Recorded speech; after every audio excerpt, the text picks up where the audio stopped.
Vamos iniciar uma gravação aqui para falar mais uma vez sobre a matéria Origens Bíblicas. Esse comentário é para os alunos do Instituto Bíblico Ebenezer Extensão Engenheiro Pedreira, que estudam conosco aqui no curso básico. O IB tem um curso básico, o curso médio, e agora nós temos a FIB, Faculdade IB, um curso de bacharel em teologia. Vamos falar aqui sobre essa matéria importante que a gente já falou em outra oportunidade. Vamos avançar um pouquinho mais, falar sobre origens bíblicas. Lembrando que quando a gente está falando de origens bíblicas, nós não estamos falando da origem da mensagem, mas como a Bíblia foi formada, né? Vamos falar um pouquinho daqui a pouco sobre cânon. É sobre isso que a gente está falando hoje, o cânon da Bíblia, como é que ela foi formada, como é que ela foi disponibilizada para nossa consulta, para nosso estudo, para nosso entendimento. Muito bem, a gente começa dizendo, então, sobre as duas grandes divisões da Bíblia Sagrada. As duas grandes divisões são o Antigo Testamento e o Novo Testamento. A linha que divide é a pessoa de Jesus Cristo. Antes de Jesus e a partir de Jesus até os dias de hoje. Então, nós temos o Antigo Testamento e o Novo Testamento. Vamos falar um pouco mais sobre o livro em si, o livro como nós temos hoje. Quantos livros tem a Bíblia? Você sabe? Claro que sabe, né? Então, vamos aqui colocar aqui para todos nós relembrarmos. A Bíblia tem 66 livros. 66. No Antigo Testamento tem 39 livros. No Novo Testamento, 27 livros. Vamos falar um pouco da divisão do Antigo Testamento. Dos 39 livros do Antigo Testamento, 5 primeiros, né? 5 Pentateuco, coleção de 5 livros de autoria atribuída a Moisés. São eles Gênesis, Êxodo, Levítico, Números e Deuteronômio. É a primeira grande divisão. Chama a atenção que isso é uma divisão por assunto, por tema, didática, não é cronológica, não está na cronologia, qual foi escrito primeiro, depois o outro. Presume-se que o livro de Jó seja o livro mais antigo, escrito mais antigo. Mas aqui nós estamos falando da Bíblia como ela é editada, não editada, em grupamentos principalmente de assuntos. Pentateuco, 5 livros, já dissemos quais são. Depois vem 12 livros históricos, que contam a história do povo hebreu. Esses livros são Josué, Juízes, Ruth, 1 Samuel, 2 Samuel, 1 Reis, 2 Reis, 1 Crônicas, 2 Crônicas, Esdras, Neemias e Ester. 12 livros históricos. Depois dos livros históricos, vêm os livros poéticos, uma linguagem mais romântica, mais poética, toca mais a alma, os sentimentos, né?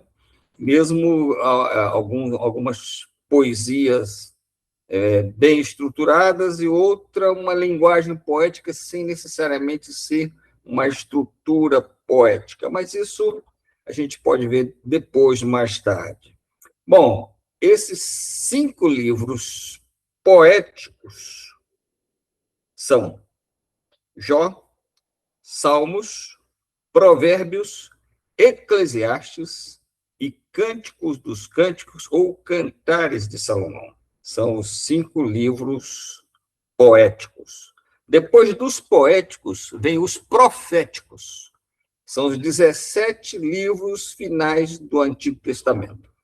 Porém, esses 17 livros ainda têm uma subdivisão entre profetas maiores, 5 livros, e profetas menores, 12 livros, chamando a atenção do estudante que essa classificação de maiores e menores não é pela importância do profeta, é pela quantidade de escritos. Por exemplo, os 5 profetas maiores: Isaías, Jeremias, Lamentações de Jeremias, Ezequiel, Daniel.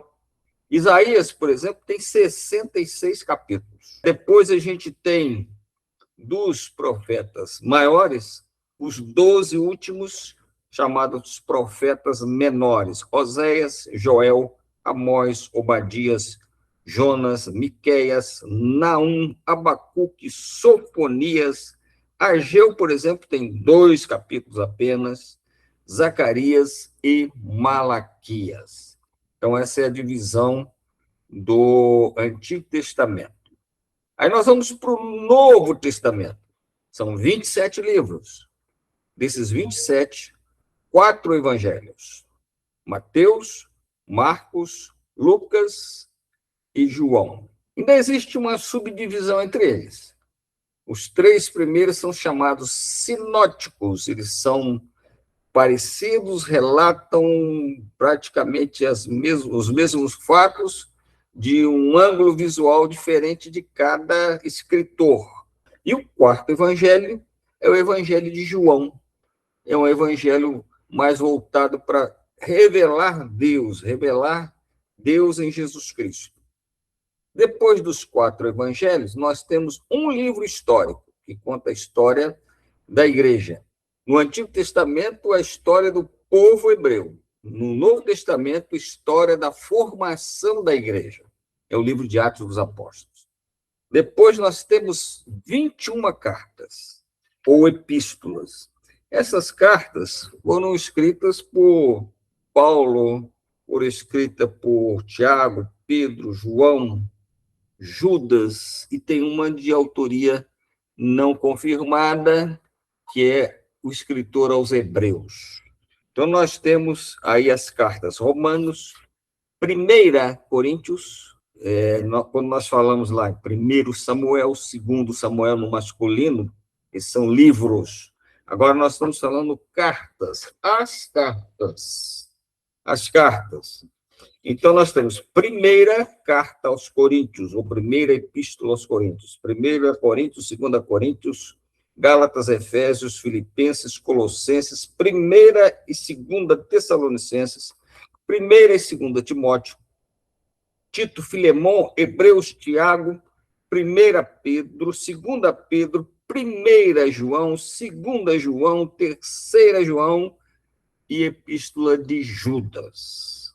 E, finalmente, um livro, que é um livro profético, que fala sobre final dos tempos, ou escatologia, que é o livro de Apocalipse ou Revelação. A palavra Apocalipse quer dizer revelação. Muito bom. Nós vamos andar mais um pouquinho e falar sobre cânon das Escrituras Sagradas. A palavra cânon significa, no sentido religioso, aquilo que serve de norma, regra da Bíblia Sagrada. Acreditamos que a estratégia para a formação do cânon expôs que Deus age para preservar a sua palavra. Nós sabemos que a palavra cânon tem raiz na palavra cana, junco, do hebraico, genebe, e do grego canon. O junco era usado como vara para medir e veio a significar padrão. O que não faz parte do cânon é chamado literatura apócrifa. E no Antigo Testamento a gente tem alguns livros apócrifos, assim como também no Novo Testamento. E a palavra apócrifo vem do grego apócroplos, e significa oculto ou escondido. Então são publicações que existiram, mas ficaram ocultas e não foram incluídas no cânon.